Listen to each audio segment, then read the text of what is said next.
Capítulo 13. Uma mente julgadora, crítica e desconfiada.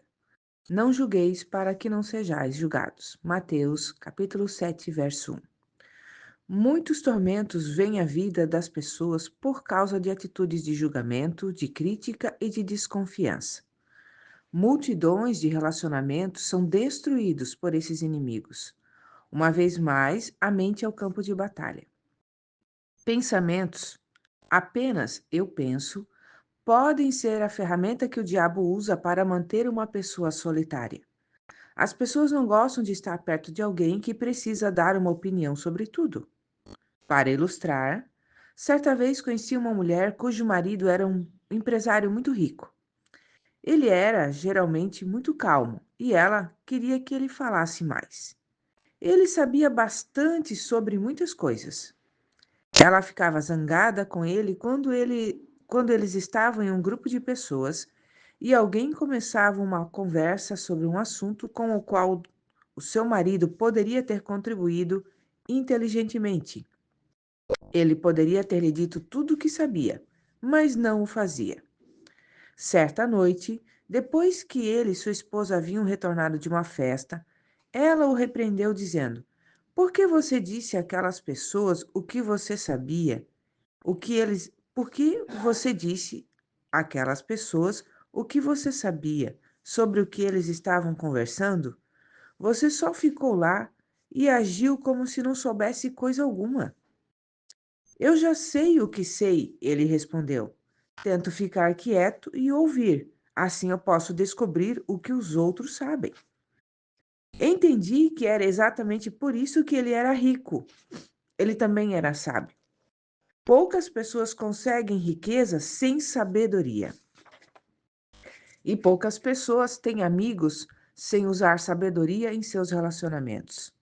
Ser rápido para julgar, ser opiniático e ser crítico são, com certeza, três maneiras de ver um relacionamento se dissolver. Satanás, com certeza, quer que sejamos rejeitados. Então, ele ataca nossa mente nessas áreas. Este capítulo, espero, nos ajudará a reconhecer padrões errados de pensamento, como também a aprender como lidar com a dúvida. O julgar definido. No dicionário expositivo das palavras do Novo Testamento, Divine, uma das palavras gregas traduzidas como julgamento é parcialmente definida como uma decisão sobre as faltas dos outros e contém uma referência cruzada à palavra condenação. De acordo com a mesma fonte, uma das palavras gregas traduzidas como julgar é parcialmente definida como formar uma opinião e contém uma referência cruzada à palavra sentença. Deus é o único que tem o direito de condenar ou sentenciar. Portanto, quando fazemos um julgamento sobre alguém, estamos de certo modo nos colocando como Deus na vida dessa pessoa. Não sei sobre você, mas isso coloca um pequeno medo divino em mim. Sou bastante ousada, mas não estou interessada em tentar ser Deus. Essas áreas foram no passado um problema sério em minha personalidade. E acredito que serei capaz de dividir algumas coisas que Deus tem me ensinado que o ajudarão. Crítica, opiniões e julgamento parecem ser parentes. Então, vamos discuti-los juntos como um problema gigante. Essa eu era crítica, porque sempre parecia ver o que estava errado em vez de o que estava certo. Algumas personalidades são mais propensas a essa falha do que outras. Alguns tipos de personalidades, mais joviais, não querem ver nada, exceto as coisas felizes e divertidas da vida. Então, eles não prestam muita atenção nas coisas que poderiam arruinar seu prazer. A personalidade mais melancólica ou a personalidade controladora frequentemente vê o que é errado primeiro. Geralmente, as pessoas com esse tipo de personalidade são generosas em compartilhar suas opiniões negativas e pontos de vista com os outros. Devemos perceber que temos nossa própria maneira de ver as coisas. Gostamos de dizer às pessoas o que pensamos, e esse é exatamente o ponto. O que eu penso pode ser certo para mim, mas não necessariamente certo para você, e vice-versa. Com certeza, sabemos que não roubarás é certo para todos, mas aqui estou falando de milhares de coisas que encontramos todo dia que não são necessariamente nem certas nem erradas, mas são simplesmente escolhas pessoais. Eu poderia acrescentar que essas são escolhas que as pessoas têm o direito de fazer por conta própria, sem interferência externa. Eu e meu marido somos extremamente diferentes em nosso enfoque sobre muitas coisas. Decorar uma casa seria uma dessas coisas.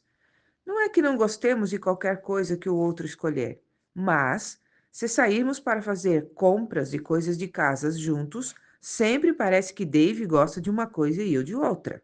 Por quê? Simplesmente porque somos duas pessoas diferentes. A opinião dele é tão boa quanto a minha, e a minha é tão boa quanto a dele. Elas são simplesmente diferentes. Levou anos para que eu entendesse que não havia nada de errado com o Dave só porque ele não concordava comigo. E claro, geralmente eu o deixava saber que achava que havia alguma coisa errada com ele, por não compartilhar minha opinião. Obviamente, minha atitude causou muito atrito entre nós e machucou o nosso relacionamento. Orgulho, um problema do eu. Digo a cada um dentre vós que se não valorize nem pense de si mesmo além do que convém. Não tenha uma opinião exagerada de sua própria importância. Antes, pense com moderação. Avalie a sua habilidade com julgamento sóbrio, segundo a medida da fé que Deus repartiu a cada um. Romanos 12, 3. Julgamento e crítica são frutos de um problema mais profundo, o orgulho. Quando o eu em nós é maior do que deveria ser, ele sempre causará os tipos de problemas que estamos discutindo. A Bíblia, repetidamente, nos adverte sobre sermos presunçosos. Sempre que nos superarmos em uma área, é apenas porque Deus nos deu um presente de graça por isso. Se formos presunçosos ou tivermos uma opinião exagerada de nós mesmos, então isso nos levará a desprezar os outros e a avaliá-los como menos do que somos. Esse tipo de atitude ou pensamento é extremamente detestável ao Senhor e abre muitas portas ao inimigo em nossa vida. Temor santo. Irmãos, se alguém for surpreendido em alguma falta ou pecado de qualquer natureza, vós que sois espirituais, que sois responsivos ao Espírito Santo e controlados por ele, corrigi-o e restaurai-o e reintegrai-o, sem qualquer senso de superioridade, e com espírito de brandura, e guardai-vos, mantende um olho atento para vós mesmos, para que não sejais também tentados.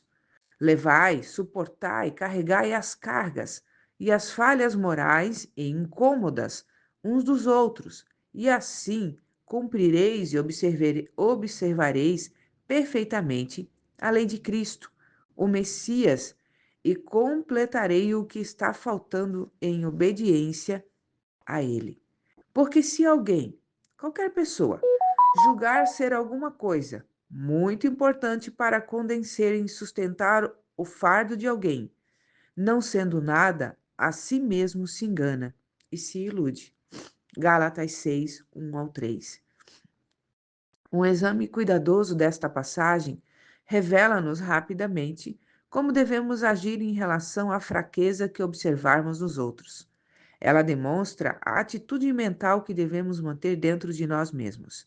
Devemos ter um temor santo do orgulho e devemos ser cuidadosos com julgar os outros ou ser críticos com eles. Quem somos nós para julgar? Quem és tu que julgas e censuras o servo alheio? Para o seu próprio Senhor estar em pé, para o seu próprio Senhor está em pé ou cai, mas estará em pé e será sustentado, porque o Senhor, o Mestre, é poderoso para o suster e fazê-lo ficar em pé. Romanos 14, 4. Pense desta forma. Digamos que sua vizinha viesse à sua porta e começasse a instruí-lo sobre o que os seus filhos deveriam vestir para a escola e quais as matérias ela achava que eles deveriam fazer, como você reagiria? Ou suponha que sua vizinha lhe dissesse que ela não gostava do jeito como sua empregada, com a qual você está muito satisfeita, limpava sua casa. O que você diria à sua vizinha? Esse é exatamente o ponto que esta passagem está assinalando. Cada um de nós pertence a Deus. E mesmo que tenhamos fraquezas, Ele é capaz de nos fazer ficar em pé e nos justificar. Damos conta a Deus, não uns aos outros. Portanto, não devemos julgar um ao outro de maneira crítica. O diabo fica muito ocupado designando demônios para colocar pensamentos de julgamento e de crítica na mente das pessoas.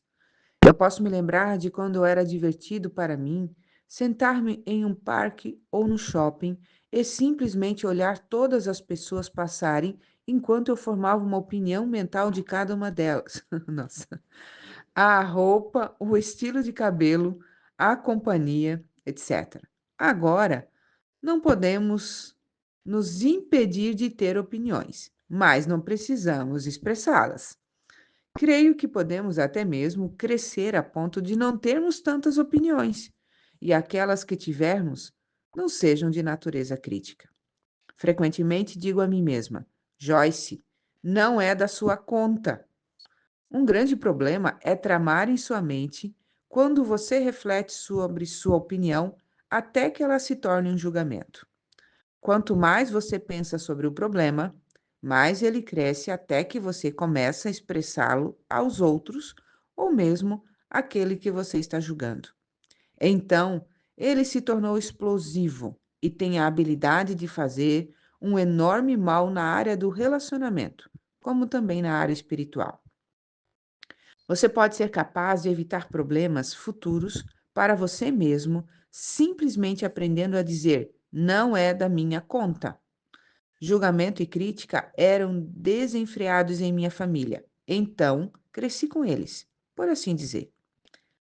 Quando esse é o caso, como pode ser com você, é como tentar jogar bola com uma perna quebrada. Eu estava tentando jogar bola com Deus, eu queria fazer as coisas do jeito dele, pensar e agir do jeito dele, mas não podia. Levou anos de infelicidade até que eu aprendesse sobre as fortalezas em minha mente com as quais eu precisava lidar antes que meu comportamento pudesse mudar. Lembre-se, suas ações não vão mudar até que a sua mente mude. Mateus 7, do 1 ao 6, é uma passagem bíblica clássica sobre esse assunto de julgamento e crítica. Quando você estiver tendo problema com sua mente nessa área, leia essas e outras passagens. Leia-as. Leia-as de novo em voz alta e use-as como armas contra o diabo, que está tentando construir uma fortaleza em sua mente. Ele pode estar operando por meio de uma fortaleza que já está lá por muitos anos. Vamos estudar essa passagem e vou comentá-la parte por parte enquanto a percorremos. Encerramos aqui a primeira parte deste capítulo. Deus te abençoe. Semeando e colhendo o julgamento. Não julgueis, e critiqueis e condeneis os outros, para que não sejais julgados, e criticados e condenados vós mesmos. Pois com o critério com que julgardes e criticardes e condenardes os outros, sereis julgados, e criticados e condenados, e, de acordo com a medida com que tiverdes medido os outros, vos medirão também. Mateus 7, 1 e 2. Essa passagem diz-nos claramente que colheremos o que plantarmos. Gálatas 6, 7. Semear e colher não se aplica apenas às áreas agrícolas e financeira, aplicam-se também à área mental. Podemos semear e colher uma atitude da mesma forma que uma plantação ou um investimento. Um pastor que conheço diz que quando ele ouve que alguém falou dele de forma maldosa e com julgamento, ele se pergunta: eles estão semeando ou eu estou colhendo? Muitas vezes estamos colhendo em nossa vida o que semeamos anteriormente na vida de outra pessoa. Médico, cura-te a ti mesmo. Por que vês e olhas fixamente tu o argueiro, minúsculo que está no olho de teu irmão, porém não reparas e meditas na trave de madeira que está no teu próprio olho? Ou como dirás a teu irmão: deixa-me tirar o minúsculo argueiro do teu olho, quando tens a trave no teu? Hipócrita, tira primeiro a trave do teu próprio olho, e então verás claramente para tirar o minúsculo argueiro do olho de teu irmão. Mateus 7, 3 ao 5. O diabo ama manter-nos ocupados, julgando mentalmente as falhas dos outros. Dessa forma, jamais vemos ou lidamos com o que está errado em nós. Não podemos mudar os outros, apenas Deus pode. Não podemos mudar a nós mesmos, mas podemos cooperar com o Espírito Santo e permitir que ele faça a parte dele. O primeiro passo para qualquer liberdade, entretanto, é encarar a verdade que o Senhor está tentando nos mostrar. Quando temos nossos pensamentos e conversas focados no que está errado com todos os outros, estamos geralmente sendo enganados sobre a nossa própria conduta. Portanto, Jesus ordenou que não nos preocupássemos com o que está errado com os outros, quando temos tantos erros com nós mesmos. Permita que Deus lide com você primeiro, e então você aprenderá a forma bíblica de ajudar o seu irmão a crescer em sua caminhada cristã. Amai-vos uns aos outros. Não deis aos cães o que é santo, as coisas sagradas, nem lanceis ante os porcos as vossas pérolas, para que não as pisem com os pés, e voltando-se vos dilacerem. Mateus 7, 6. Creio que essa passagem bíblica está se referindo à nossa habilidade dada por Deus para amar uns aos outros. Temos uma habilidade e uma ordem de Deus para nos amarmos uns aos outros, mas em vez disso, os julgamos e criticamos. Tomamos algo santo, amor, e o jogamos para os cães e os porcos, espíritos demoníacos. Abrimos as portas para que eles sapateiem sobre as coisas santas e voltem e nos rasguem em pedaços. Precisamos entender que a caminhada do amor é proteção para nós contra os ataques demoníacos. Não acredito que o diabo possa fazer muito mal a alguém que realmente anda em amor. Quando fiquei grávida do nosso quarto filho, eu era uma cristã, batizada com o Espírito Santo, chamada para o ministério e uma diligente estudante da Bíblia. Havia aprendido a exercitar minha fé para a cura. Entretanto, durante os 3 primeiros meses da gravidez, fiquei com muito enjoo. Perdi peso e energia. Passava a maior parte do meu tempo no sofá, nauseada e tão cansada que quase não podia me mexer. A situação estava realmente me confundindo, uma vez que havia passado maravilhosamente bem durante minhas 3 outras gestações. Embora eu fosse à igreja, não conhecia muito da palavra de Deus, então não usava minha fé ativamente para nada. Agora estava muito familiarizada com as promessas de Deus e, mesmo assim, estava doente. E nem mesmo muitas orações a Deus e repreensão ao diabo estavam removendo o problema.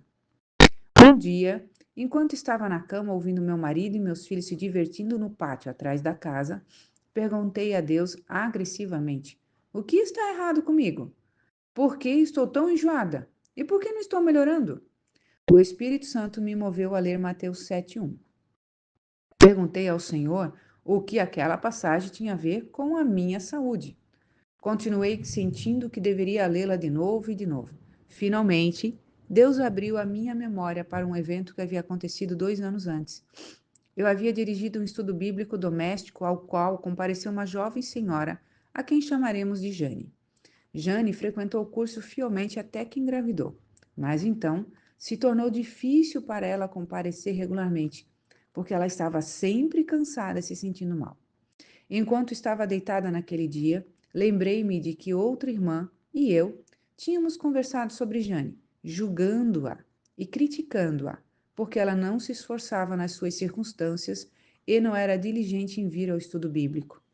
Jamais nos oferecemos para ajudá-la de qualquer maneira. Apenas formamos uma opinião de que ela era uma fraca e estava usando a gravidez como desculpa para ser preguiçosa e autoindulgente.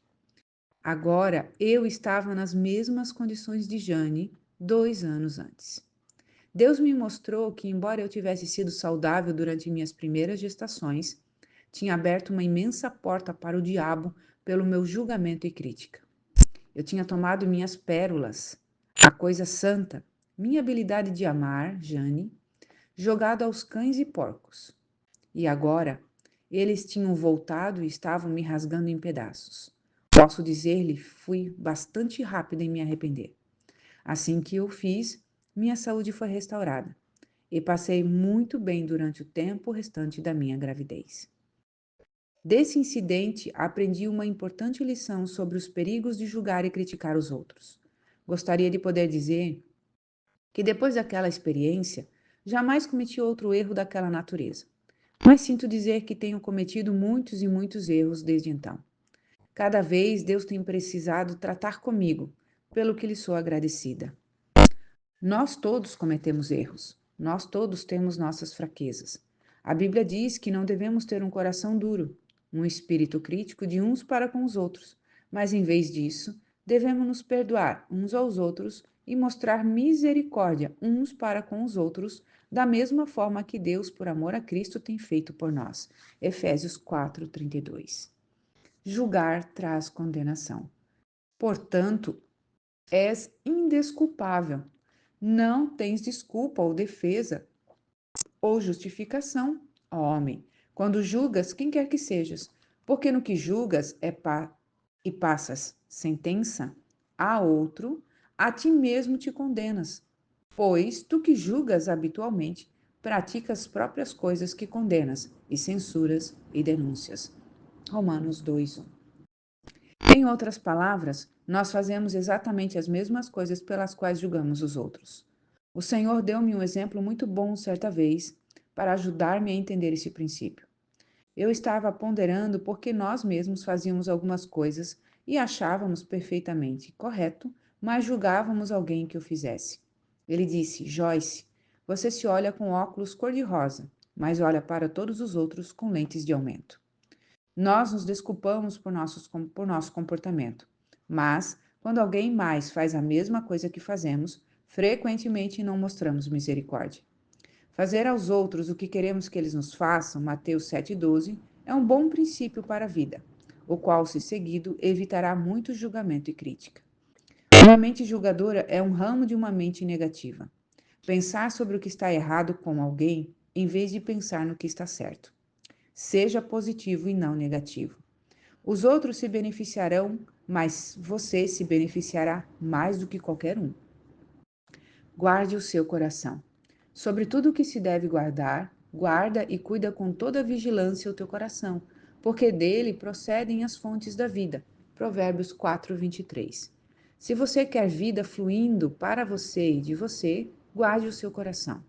Certos tipos de pensamentos são impensáveis para um crente, julgamento e críticas entre eles. Todas as coisas que Deus tenta nos ensinar são para o nosso próprio bem e felicidade. Seguir o caminho de Deus traz fecundidade. Seguir o caminho do diabo traz decadência. Suspeite da suspeita. O amor tudo suporta, sobre qualquer coisa e tudo que venha, está sempre pronto a acreditar no melhor de cada pessoa. 1 Coríntios 13:7. Posso dizer honestamente que a obediência a esta passagem tem sempre sido um desafio para mim. Fui criada para ser desconfiada. Na verdade, fui ensinada a desconfiar de todos, especialmente se eles fingissem ser bons, porque deviam estar querendo alguma coisa. Além de ser ensinada a desconfiar dos outros e dos seus motivos, tive várias experiências desapontadoras com pessoas, não apenas antes de ter me tornado uma cristã ativa, mas depois disso também. Meditar nos componentes do amor e perceber que o amor sempre espera o melhor tem me ajudado grandemente a desenvolver uma nova forma de pensar. Quando sua mente for envenenada, ou quando Satanás ganhar fortalezas em sua mente, ele precisa ser renovada de acordo com a palavra de Deus, a sua mente. Isso é feito aprendendo-se a palavra e meditando, refletindo sobre ela. murmurando-a para você mesmo, pensando nela. Nós temos o maravilhoso Espírito Santo em nós para nos lembrar quando nossos pensamentos estiverem indo na direção errada. Deus faz isso por mim quando estou tendo pensamentos de desconfiança em vez de pensamentos amorosos. O homem natural pensa: se eu confiar nas pessoas, elas se aproveitarão de mim. Talvez, mas os benefícios superam de longe quaisquer experiências negativas. Confiança e fé trazem alegria à vida e ajudam os relacionamentos a crescer até o seu potencial máximo. A suspeita mutila um relacionamento e geralmente o destrói. A coisa mais importante a considerar é esta: os caminhos de Deus funcionam, os caminhos do homem não. Deus condena o julgamento, a crítica e a suspeita. E da mesma maneira, nós deveríamos fazê-lo. Ame o que Deus ama, odeie o que Deus odeia. Permita o que ele permite e rejeite o que ele rejeita. Uma atitude equilibrada é sempre a melhor política. Isso não significa que não devamos usar sabedoria e discernimento em nossa conduta com os outros. Não precisamos abrir nossa vida a cada pessoa que encontrarmos, dando a cada uma a chance de nos triturar. Por outro lado, não precisamos olhar para todo mundo com um olho negativo e suspeito, sempre esperando que os outros se aproveitarão de nós. Confie em Deus completamente e no homem discretamente. Estando ele em Jerusalém durante a festa da Páscoa, muitos, vendo os sinais, maravilhas e milagres que ele fazia, creram no seu nome, identificaram-se com o seu grupo. Mas o próprio Jesus não se confiava a eles, porque os conhecia a todos os homens. E não precisava de que alguém lhe desse testemunho a respeito do homem. Ele não precisava que ninguém lhe desse evidências sobre os homens, porque ele mesmo sabia o que era a natureza humana. Ele podia ler os corações dos homens. João 2, 23 ao 25. Certa vez, depois que fui envolvida em uma situação desapontadora na igreja, Deus trouxe João 2, 23 a 25 à minha mente. Essa passagem fala do relacionamento de Jesus com seus discípulos. Ela diz claramente que ele não se confiava a eles. Ela não diz que ele suspeitava deles ou que não tinha confiança neles. Apenas explica que, como ele entendia a natureza humana, que nós todos temos, não se confiava a eles de forma desequilibrada. Aprendi uma boa lição. Eu tinha sido machucada profundamente na situação da igreja, porque eu tinha me envolvido demais com um grupo de senhoras e perdi o equilíbrio. Cada vez que perdemos o equilíbrio, abrimos a porta para o diabo. A primeira carta de Pedro 5,8 diz: sede bem equilibrados, sóbrios de mente e vigilantes e cautelosos em todas as ocasiões, porque o diabo, vosso adversário, anda em derredor como um leão que ruge, com fome selvagem, procurando alguém para agarrar e devorar. Aprendi que estava me apoiando nas senhoras desse grupo e colocando nelas uma confiança que pertence apenas a Deus. Só podemos ir até aí em qualquer relacionamento humano. Se formos além da sabedoria, problemas surgirão e seremos machucados. Sempre coloque sua confiança completa no Senhor. Assim fazendo, abrirá a porta para o Espírito Santo deixá-lo saber quando você está cruzando a linha do equilíbrio. Algumas pessoas acham que têm discernimento quando, na verdade, são apenas desconfiadas. Há um verdadeiro dom do Espírito chamado de discernimento de espíritos. 1 Coríntios 12, 10. Ele discerne o bom e o mal, não apenas o mal. A suspeita vem de uma mente não renovada. O discernimento vem de um espírito renovado. Ore por dons verdadeiros, não por carne que se disfarça de dons do Espírito. O verdadeiro discernimento espiritual provocará oração, não fofoca. Se um problema genuíno está sendo discernido por um dom verdadeiro, esse seguirá o padrão divino para lidar com aquele, não formas carnais que apenas espalham e aumentam o problema. Palavras doces, agradáveis e curativas. O coração do sábio é mestre de sua boca e aumenta o conhecimento e a persuasão nos seus lábios. Palavras agradáveis são como favo de mel, doces para a alma e medicina para o corpo. Provérbios 16, 23 e 24.